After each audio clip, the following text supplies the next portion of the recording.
Good day. Welcome to the Context Machine. This is episode 586. I'm Bryan Chaffin, one of your co-hosts. Yay me. That's right. Yay you. Yay. Yay. I'm Jeff Gamet. I'm the other one.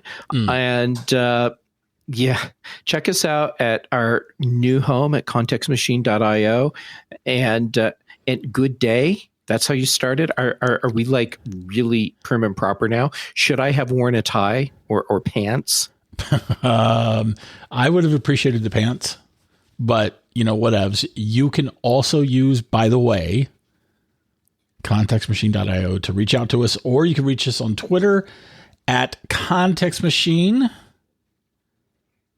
And hey, just so you know, we're excited because today's show is sponsored by Collide. It is indeed, and kudos to your ability to edit on the fly. I will tell you more about Collide later in the show. I think I phoned in this script. I like semaphored it in. Do you even have the right episode number in this one? I do. That is. Did you see the extra word I had in there though? Like one of your two co-hosts, like as in TO. Anyway, it's a mess. Oh yeah, it is straight up a mess. I'd also like to point out, Bryan loves to say that every episode number is a palindrome. And when it was, he didn't realize. But it's not a palindrome because numbers can't be palindromes. No, it's what was the term? Numeric palindrome. Did we find that out? Oh my God, we had a whole discussion about this. We did, this. But I don't remember that actually being a thing. That's why I asked. Yeah, there was a term for it, and I think it was numeric palindrome. I'm looking this one up right here. Right here, palindromic number. That's right, palindromic number. Also known as a numeral palindrome or a numeric palindrome. So I guess you. Oh, good. So I was still right. And you can. I'm offering you my apology. I'm so glad I was sitting down. I'm just giving you a hard time. Everyone, Bryan is such a nice person in real life, and his whole thing with I accept your apology when you haven't actually apologized, and everyone's like, dude, why do you treat Jeff like that? Mm-hmm. Well, actually, now that I say it, dude, why do you treat Jeff like that? No, right? It's because I shamelessly steal from Stephen Colbert. That's why. Well, he's doing the hard work so that we can shine. Yeah, it's true. Thank you, Stephen. We appreciate that. I'm sure he's a listener. Oh, I have no doubt. Maybe if we started speaking Elvish, he'd listen. I bet he would. By the way, have I told you about the Instagram account for the guy who knows like way more about the Lord of the Rings than me? No. I gotta find it. Instagram. Yeah, because clearly it has to go in today's show notes. Yeah, it does. The guy's great. He does. He does a lot of. Do I follow this guy? He does a lot of very good posts, and I have not found anything where I want to complain. And if you know me. if there was a problem, well, you would have told me about this Instagram account earlier, because it would have started with, Jeff, have I told you about this Instagram account? And it would have followed up with, oh my God, you have to look at this post. I can't believe it. And that hasn't happened. So this guy's clearly nailing it. He does good stuff. Now, if only I could actually pull, like the Instagram is being, I'm going to come back to this. It's all right. I'm just having this headcanon play happening right now where you're just ranting about how the alternate version of this guy who doesn't get Lord of the Rings just doesn't understand Tom Bombadil and the role he really plays. Well, that's true. That's yes. Don't get me started on Farmer and Bormer in the movies. Screw the movies. That's all I'm saying. Okay, I can't. All right. So come on, man. I now have a new card to add to Trello. The episode where I trigger Bryan with Lord of the Rings references from the movies. This is going to be great, people. All right. If something starts playing, I apologize. I'm going to find this guy. He's so good. This is so ridiculous. This is quality programming right here. This is absolutely and positively. All right. So what are we actually talking about today? Well, it turns out we have a Trello card for that. Did you make one after we decided? I made it while we were talking so that I'd have something to remember the topics, because I assumed that one or both of us would lose track. So, do you want to talk about your studio display or For All Mankind? Let's talk about For All Mankind first.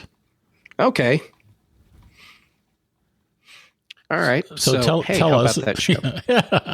Well, I've only watched the first couple of episodes, and what's her face's hairstyle is to die for. There's several what's her faces on the show. Well, there's only one with the hair. The woman who was what's his face's wife. Ed's wife. Ed's Karen? wife. Karen. Yes, Karen. Her hairstyle in this season is just unbelievably perfect. They really nailed it. And I mean, if you were around and old enough in the mid 80s to early 90s, or have watched to appreciate TV different styles, or yet you can really appreciate the detail they put into things like hairstyles and stuff. If you have seen an episode of Dynasty or Dallas, you will love this woman's hairstyle. Yeah. It's perfect. It's just perfect. You will. But by the way, everyone, the plan today is to not give you spoilers for season 3 of For All Mankind. But we are going to be limiting the discussion to the first 2 episodes just to try and be safe. Well, we're not even talking about the episodes, really. Right. Except for the hair. We're referencing things from those episodes, like Karen's hair. Yes. Yeah. All right. So what brought us to this point wasn't actually Karen's hair. A series of very unfortunate choices lasting decades. Oh, okay. I'm sorry. I see where you were going. But you're not wrong. It's Don Marshall. Don Marshall 72 doesn't have Lord of the Rings in there, but he is the obscure Lord of the Facts guy. Don Marshall 72. I'm sending you, Jeff, the link to his account. Great content. Love it. He's got some current merchandise where he translated pronouns for Pride Month into Elvish. Oh, very cool. Because he can do that. And that's very cool. Yeah, the merchandise looks great. It's super cool. Okay. All right, go ahead. Okay. So anyhow, okay. All I was really doing was making stuff up to fill time while Bryan found the this Instagram account. So that's our show. Thanks for joining us this week. We'd like to thank our sponsor, Collide. Anyhow, okay, no, really. What happened was I asked Bryan if he'd been watching season 3 of For All Mankind, and then we got into this discussion about the Apple devices that are showing up in the series that would have been contemporary products, for those years. But they have technology that's far more advanced than what they actually had at that time. And, now, there's one or two reasons for that, right? One is that they screwed it up. 2 is that the whole point is that technology has been accelerated by the continued space race between the Soviet Union and the United States, because the Soviet Union didn't give up because they actually got to the moon first. That's the entire premise of the show. Right. And your second hypothesis is actually the correct one. And they've been very clear about this through the plot lines. But then also when you watch the interviews with people that are involved in the production of the show and the actors and the behind the scenes stuff that they do, they make it clear that they're showing their idea of what the technology at that time could have been had everything played out the way it did in For All Mankind. Yeah, everything passed about like what the three-quarter mark in the first season becomes what could have been in terms of technology and even culture. I think that's a safe thing to say. What might have been. And and which is the thing that I enjoy so much about the show, for what that's worth. Yeah, same. Yes. Yeah. All right, Brian, the first thing that I noticed in season 3 with the technology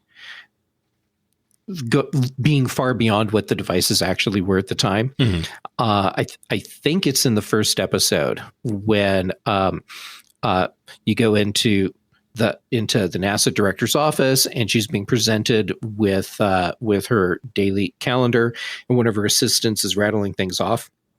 She's holding a message pad in her hand, Newton message pad. Now, what year is this she's season? Reading everything. That would have been late 80s, because the message pad hadn't come out at all yet in the 80s. What year did the message pad come out? Well, let's see. It was a 90s product for sure, because this season crosses over into the 90s, so it might be early 90s. I think it's 80s when it was announced in 93. Episode is happening. It was announced in 93. And this is definitely an 80s season. Okay. No. This is starts off in the 80s it starts off in the mid 80s and very quickly goes into the 90s. Okay. Well, all right. And that's not a spoiler, just to be clear. I mean, but anyhow. Many thoughts. Go ahead. Oh, no, go ahead. Ask your question or make your statement. I want you to finish what you were saying, because I interrupted. Okay. So you see this person holding a message pad, and she's reading off the schedule and the messages that the NASA director that she needs to hear. And they cut to a shot looking over her shoulder, and you actually see the screen. And this looks like an actual message pad. I was clearly multitasking during this part of the episode, because I didn't catch any. Oh my God. Holy crap. It's like this, you had to have been multitasking, because this was like a thing where it's like, here's this message pad, center screen, and you can see it's the font, the correct font, but it's a color display.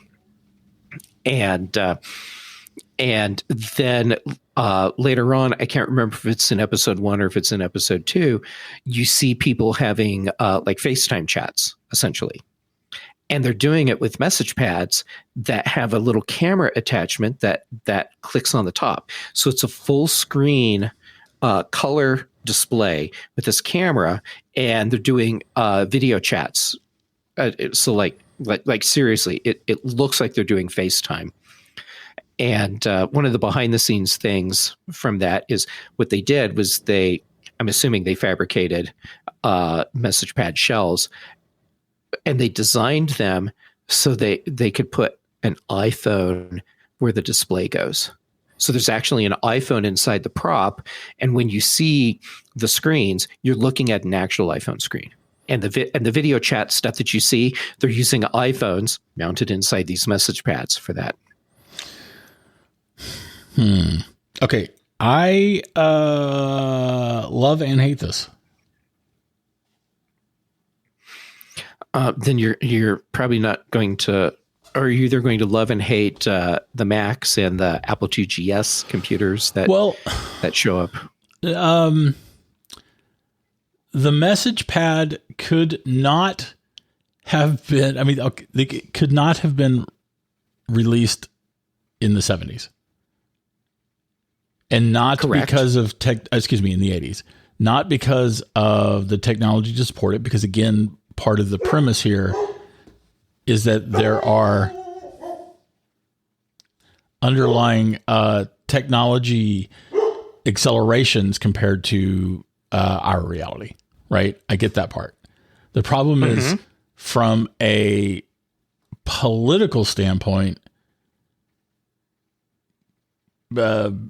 it's not like Steve Jobs would have brought in Scully several years earlier because the message pad could not have come to existence at all, let alone early looking like it does with other technology in it. So that bothers me. Like I love the idea. I love the idea of them taking the products that we know and showing them with enhanced abilities. I get that part and I like that part. But I'm getting very hung up on the political reality at Apple that made the message pad even come into existence in the first place. Interesting. Well, all right. Well, then I'm going to take us down a rabbit hole. Okay. Related to that, the whole political aspect. The world political scene in For All Mankind in season 3. Also, not spoilers. This is in the you know how they do the little news clip things that you can watch about what happened between those are great. season 1, season 2, season 3. One of those for between season 2, season 3 talks about the internet and how governments, instead of doing what actually happened, where it became this open thing, in For All Mankind, it's a thing that's controlled and owned by the governments. So it's like the evolution of ARPANET. And Tim Berners-Lee is like a very outspoken activist for opening the internet to be a tool for everyone and not just the governments. I love that. I also love the Beatles reunion. Oh my God! Right? That was fantastic, and plus, especially the way they don't go into the fact that John Lennon wasn't assassinated. He's just there. Yeah, well, there's references in season 2 for John Lennon being alive as well. I forgot about so that was a fun carryover. Yeah, I love this sort of aspect of the show. I like the way they are rewriting history. I like it. I've been enjoying it too, and and season 3. Again, not spoilers. This comes from the trailers. I mean, seeing where space travel has advanced to in the late 80s into the mid 90s is really cool. And the acceleration of technologies, like one of the main premises of of season 3 is that you have a 3-way race to get to Mars first.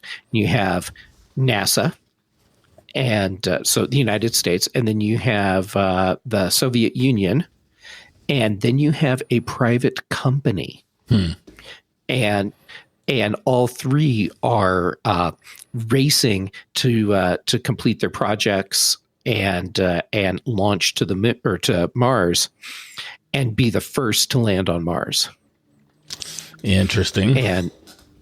And one of the things that they've done by this point is figure out how to move from fission nuclear power to fusion nuclear power, which is much cleaner, and that has to do with finding mass deposits of helium-3 on the moon, and working with private companies to mine it and bring it back to Earth so that they can process it and turn it into fuels that we're using here. Good. That's good stuff. Can I get back to the Apple thing now? Oh, sure. Whatevs. I know. Apple form factors in any given era are predicated, at least in part, on available technologies at that time. Through, or putting that another way, products. So having the same familiar form factors to our timeline exist with additional features is in some ways pandering. They should have different form factors. Even if it's an Apple product, it should look different. If it's going to be an iPhone, even if it's like a sort of a dumbed down iPhone interface that they're using in the late 80s for some kind of video meeting and taking notes and stuff. Was she using a stylus? She was, wasn't she? Oh, yeah. So if they're going to do that, then it should be a different form factor with an Apple logo on it, with the rainbow Apple logo on it at that. And the Apple logos you see are definitely rainbow. What? Great. Love it. Do you see my point, though? I totally get your point. And while I agree, I also can appreciate why, for the sake of the story, they're using form factors that we already know about, because then it makes it much easier for the viewer to grasp what it is that they're seeing. It's like, hence my pandering charge. This is, I totally get it. That said, I love the amount of research they're throwing in to make all of these things, not just the Apple stuff, but all of these things possible. Oh yeah, it's wonderful. One thing that we still haven't seen is what cell phones would look like in the 1990s, because we've already established that some sort of wireless telephone technology was available in that timeline in the 1980s. The first cell phones, first mobile phones in a car were in the 70s. Right. But what I mean is technology for mobile phones that's happening much earlier for the form factors that we get than it happened in reality. All right. Fair enough. All right. Let me tell you all about the Collide. How do you feel about that? I think that's awesome. And I believe that is not pandering. Tell me about Collide, Bryan. Absolutely. Well, the thing is that Collide sends employees important, timely, and relevant security recommendations for their Linux, Mac, and Windows devices, and they do it all right inside Slack. Collide is perfect for organizations that care deeply about compliance and security, but don't want to get there by locking down devices to the point where they can become unusable. Instead of frustrating your employees, Collide educates them about security and device management while directing them to fix important problems. You can visit collide.com/ACM to sign up today. That's KOLIDE.com/ACM. Enter your email address when prompted to receive your free Collide gift bundle after trial activation. At Collide, they know end users are IT admin's most significant untapped resource and key to solving the most challenging to fix security issues, including, got 3 examples for you, instructing developers to set passphrases on unencrypted SSH keys, finding plain text two-factor backup codes and teaching end users how to store them securely, convincing employees to uninstall evil browser extensions that may sell their browser history. These are just some of the many use cases not solved by locking down devices. You can try Collide with all its features on an unlimited number of devices for free for 14 days with no credit card required. And you can do it at collide.com/ACM. Once again, that's Collide, KOLIDE.com/ACM. We want to thank them very much for sponsoring this week's episode. All right. Now, I want to hear about your display, Bryan. You've had Apple Studio Display for 3 months now? Yeah, 3 months. And so right? I figure, it sounds about right. I either got it in I'm April, counting on my fingers. April, May, June, 2 months. 2 months. Oh, whatever. That makes a lot more sense. Okay. So anyhow, you've had it for 2 months, and if you keep counting and it's like, actually it hasn't arrived yet, then we have to make up another topic. But well, anyhow, I do have a second one that I haven't set up yet, and I've had that for 10 days. Bryan. I haven't had time. There are people listening to the show right now that are like, how can you get something so amazing and not set it up? Agreed. It's actually criminal. It kind of is, yeah. We might have to stage an intervention to get you to set up these. I'll have it set up before the cool next products. The next episode. So a couple of several things about this episode. Wow, this display. One is that it turns out it's gorgeous, but we knew that already. Mm-hmm. Two is. Mm-hmm. As much as I wish that I had talked to you about whether or not to get the stand and hinge so that you could have said, dude, get the arm. Like a Visa mount arm. Yep. Yeah, get the Visa mount. I wish that I had done that in part just to have the lack of a desk footprint, right? Mm-hmm. Which is great. But as much as that is the case, the hinge is in fact amazing. Okay, cool. I mean, you kind of expect Apple to get its hinges and stands right, especially when they're charging an arm and a leg for them. It is right. So easy to pivot and tilt and lift up and down this display. It is so incredibly and easy. Then the display stays in place, right? And it just stays in place. Yeah, that very cool. It is expensive as can be. I do wish I had a Visa mount with an arm that clips on to the back or mounts onto the back of my desk. I do wish I had that.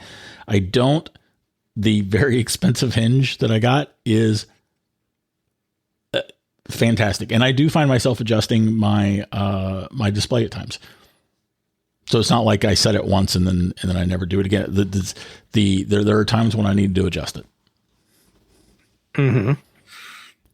Okay, so I just want some clarification there. When you're adjusting it, is it because the display is no longer in the right position, or because you need to move it to a different position for what you're doing? Yeah, it might be because I need to or want to change the height of my camera, right? Or it might be because I'm simply sitting at a different angle. I'm slouching in my chair, or I'm not slouching in my chair, or because I've got my window blinds open, and so I want to change the direction of potential glare, right?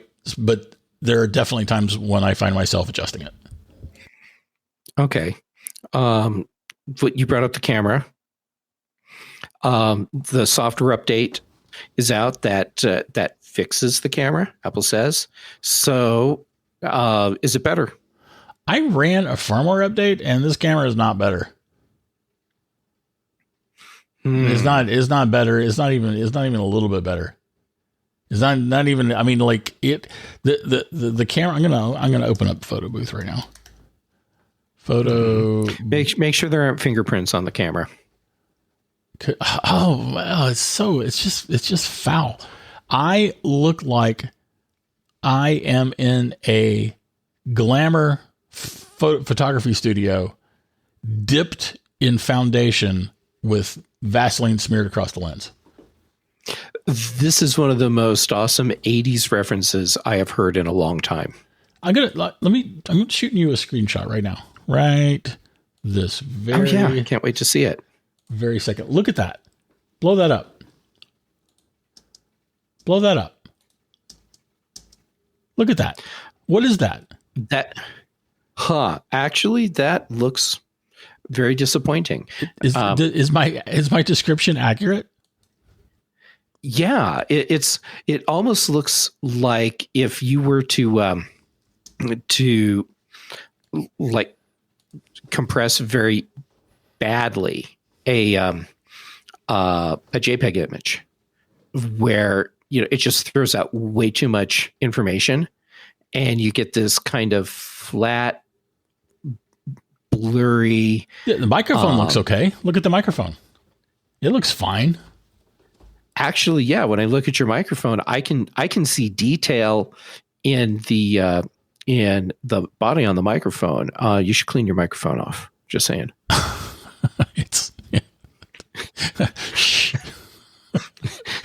I mean, your microphone is so clean, Brian. It's amazing. I sent you a second image. By the way, this is a low light situation for both of these images. The second image that I sent you is from my multiple year old Logitech 4K webcam. And this image looks so much better. It's not even close. It's like, okay, in this one, there's so much detail in your hair. In the image from Apple's camera in the studio display, I mean, there are areas in your hair where it's just color. There is no detail at all. Yeah, it's crazy how bad this camera is, especially on a display this expensive. It's actually crazy. Yeah, I know that I ran a firmware update. I don't know if there was something else I was supposed to do that I missed, and I don't have any firmware updates sitting here. From what I understand, all you needed to do was run the firmware update. Yeah. That was it. I'm wondering, you know what? I need to set up that other one, which was made later. See, there's a difference in the cameras. Oh, yeah. That would be really interesting to see. Yeah. So, all right. Well, looking at the cameras, I can see that if you're buying this display for the camera, you're going to be very disappointed. I mean, this is a display you buy for the display. It's way worse than the crappy 720p cameras that it was ridiculous how long Apple shipped. It still ships, I should say, in some cases. I think there's still a 720p camera on some current Macs. But it is like, it's like when filters go bad. Yeah, it's surprisingly disappointing. Yeah. All right. Well, the other thing you mentioned was adjusting your display for glare. Yeah. Did you get the Nano-Texture version of the display? No, I didn't. I don't have the kind of, I mean, my current place, I definitely don't have the kind of lighting where I was going to be worried about that. So I didn't want any potential. Anyway, tell us about the Nano-Texture glass. I think we should start there. Okay, sure. Yeah, there's probably some people that don't get why that's different from other anti-glare coatings. All right, so first, Apple's Nano-Texture glass. This is not a coating, a film of any kind that's put on the glass. This is actually etched into the display's glass. So there's a problem that you have with anti-glare coatings and map monitors in general, which is that they tend to diffuse the light coming out of the display in such a way that your image isn't quite as sharp, and then in many cases it will even change the color of what you're looking at. So if you're doing something where color accuracy is critical, that could be a problem. So what Apple is doing with their Nano-Texture glass is they're using a process where it actually etches, I guess, little pits essentially into the glass and they call it Nano-Texture because it's like at the nanometer level. And so because they're doing that, and the way they're doing that, it preserves your color that you're getting, it preserves the color that you're expecting to see from the display. There we go. And then the issue with the images becoming less sharp, that goes away as well. And then it also, of course, helps prevent the reflections and the glare issues that you get. So it's a better way to have an anti-glare protection on your display than many of the other options that are out there. So my feeling is, if you're in a situation where you're going to have to deal with glare a lot, then the Nano-Texture version is probably worth the extra money, because that's a big slab of glass, and to have all of these bright spots from lights around you on the display all the time would be hard on your eyes and very distracting. Yeah, my lighting here definitely. That's so. I had used the 5K iMac for years, and was comfortable having the shiny, reflective, glossy display. My lighting here, it works fine for me. I was also worried. I was worried that there might possibly be some the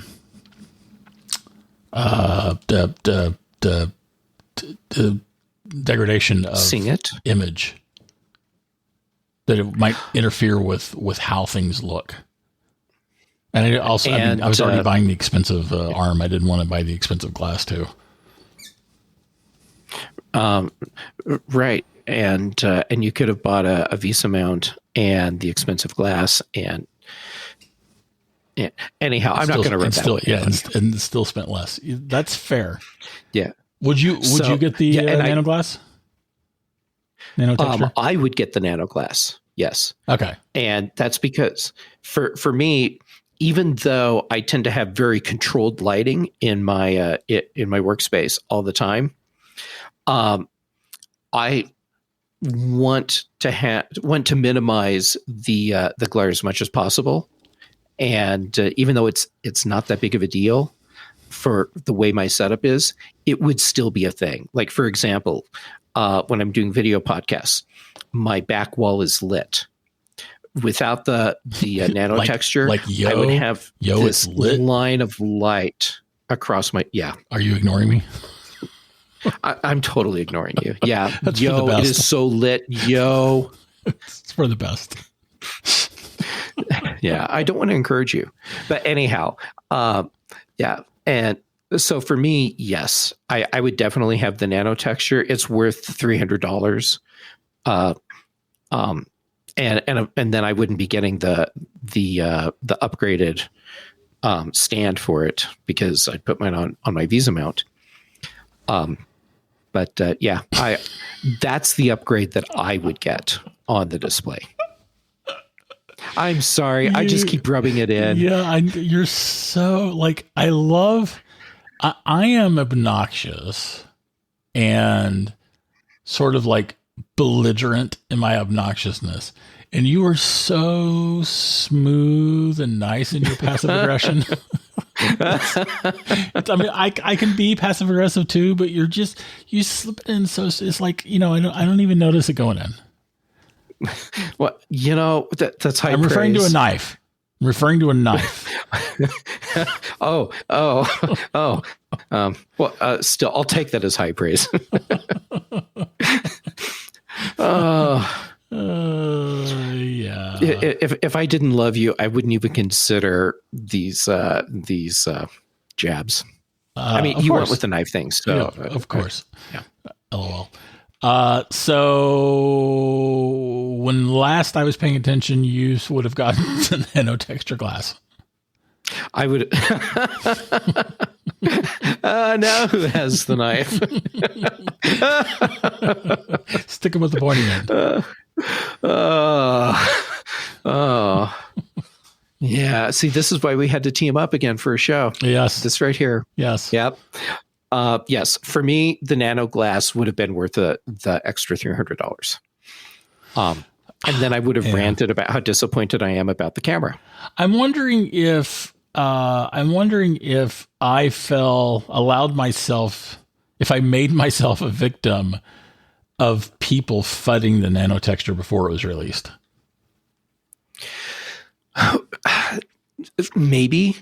And it's not like Apple didn't have the Nano-Texture as an option before, because this is a thing that they had available for the Pro Studio, the other studio display, XLS, and I KM, and KMF's going to get you. Well, you could get it on the iMac, and could you? And now I'm trying to remember. You could get. I probably should have gone into an Apple store. A Nano Glass iMac. Probably, you probably should have. That's probably what I should have done before. And I'm not saying that in a backstabby way. It's like, I mean, they have the stuff there. Take advantage of it. Yeah. And I'm pretty sure that you can even get the Nano Glass on Apple laptops, at least some of them. Huh. Okay. Fair enough. So all fair. So this wasn't new, and the FUD that I saw was all based on people assuming that the Nano-Texture was no different from the coatings and films that you see used for creating a matte display on other computers and displays. Yeah, I also probably should have discussed all of this with you. Really, I mean, you are seriously certainly the best color expert that I know. But you also, I think, know more about displays than anyone else I know. So I really should have discussed all of this with you before I bought these things. Well, in your defense, it's a really cool technology. And how could you not just be like, I can buy this now? Yes. Yeah. Yeah. So there's that. There is that. Okay. So then since I'm guessing there's other people that are listening to the show that are now using you. I don't know about that. Oh, I'm sorry. You weren't finished. Go ahead. Who knows? Maybe I am. I'm assuming that there are some people that are right now using you as their proxy to ask their display questions. So I will give you the answer to the question that I'm assuming some people are asking, which is, if I were to buy an Apple Studio, one of these new Apple Studio displays today, what configuration would you get? And for me, it would be the version with the Visa mount and the Nano texture glass, and that's it. I wouldn't get any of the other add-ons that come with the display. Fair enough. Two things. One is I will add that the speakers are definitely the best display speakers I've used. They're no substitute for great speakers. For some great desktop speakers that are standalone, obviously. But it's ridiculous how good they sound for this form factor. I don't know Apple does that sort of thing. But still no substitute whatsoever for having a proper set of speakers. And that's one of the places where I would turn to you for your opinion, because that's sweet of you. I mean, we're both really into the audio, but I think that when it comes to actually listening to the different speakers and being able to pick out what are the high points of a particular speaker and what are its deficits, you're a really good person to turn to for that. Oh, thanks. The other thing, did you have a question about the sound? I do. And well, it's more of a request. I would love to hear what you think of the speakers when you have both displays set up and you're using the full set of speakers across both displays at the same time, if that improves the audio at all. Well, does it do that, first of all? Yeah, you could do that. Okay, great. I won't be, so my setup will be to have a display in front of me and then one offset to the right. The second one offset to the right. I won't be sitting in the middle between the two of them. Okay. Well, I'm still interested in hearing how the audio sounds, because my guess is that for a lot of people that would be in a situation where they're using two of these, it would probably be like that, where they don't have the bar of the bezel right down the middle in front of them. One of the displays is offset. Yeah. Well, so, right. Yeah. I'm still interested. So yeah, to that effect, I should have already had this thing set up just so I could, report on it. But here's my second question. I think a few minutes ago I said there were two questions. This whole topic was sparked by someone asking a question about the Nano-Texture glass. Right. Hi, Terry. Thanks for giving us the seed for this discussion. Yeah, and we were worried that it wouldn't be a full topic. The thing is, have you actually answered all of his questions? Hold on. Let me look at the rest of the messages. Let's see. Yes, I did. And it turns out one of his questions was, did Bryan go for the Nano display? And so, Terry, the answer is no. No, he did not. I did not. I'm thinking I really should have gotten this is so meta because he knows that I could answer him in the text message. And yet I had already told him, you'll have to listen to today's episode. So am I being the jerk because I'm not actually replying to his text message and he has to listen to the show? Listen, you are like the podcasting equivalent of Joss Whedon. You give the people what they need, not necessarily what they want.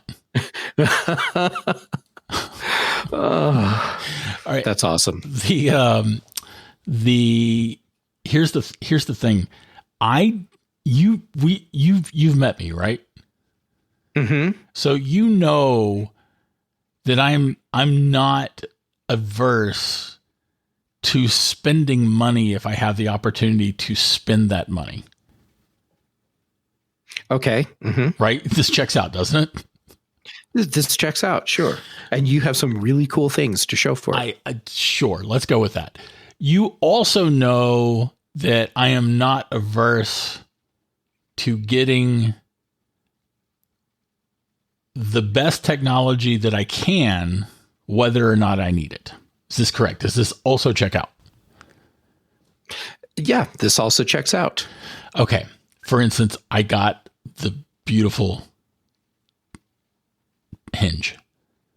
Probably would have been just fine getting just a little pivot. Anyway, so I did not get the Nano-Texture glass because I read some FUD. And I wish to heck that A, I'd talked to you about this, and B, that I'd gone to the Apple store and looked, because if it's better, now I'm like all mad at myself for not getting the better thing. I appreciate you're being mad with yourself. However, keep in mind, you bought really beautiful displays. And for your setup, the fact that you don't have the nanotechnology display or Nano-Texture display is not going to be a big problem, because you have a lot of control over the lighting in your office. So you're going to be okay. I do. A friend of mine, I can't remember if I told you this. I think I've told you this. I'm not sure if I've said this, like, to the world, but a friend has been very impressed with the number of lamps that I've been able to accumulate for my office that don't actually do anything to light up the room. I'm laughing only because you have shared with me photos, I think, of every one of these lamps, and they're all epic. and I can appreciate that your office still has crappy lighting. It's not very well lit.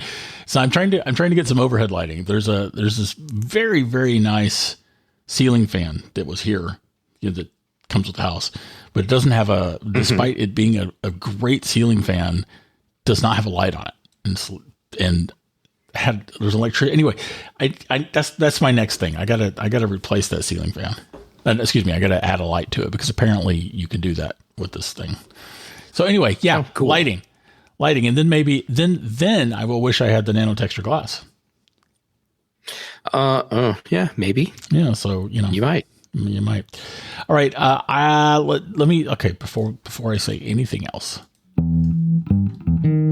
that, and then I will say also that's this week's Context Machine.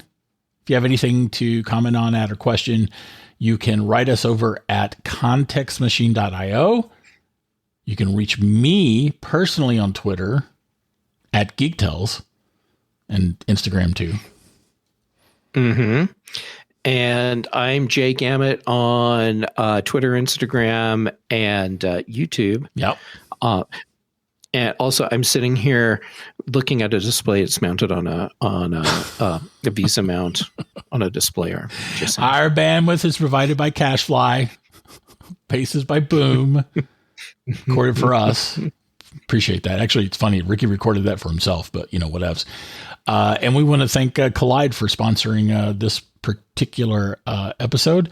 And as a reminder, you can visit collide.com/ACM to sign up today. It's KOLIDE.com/ACM.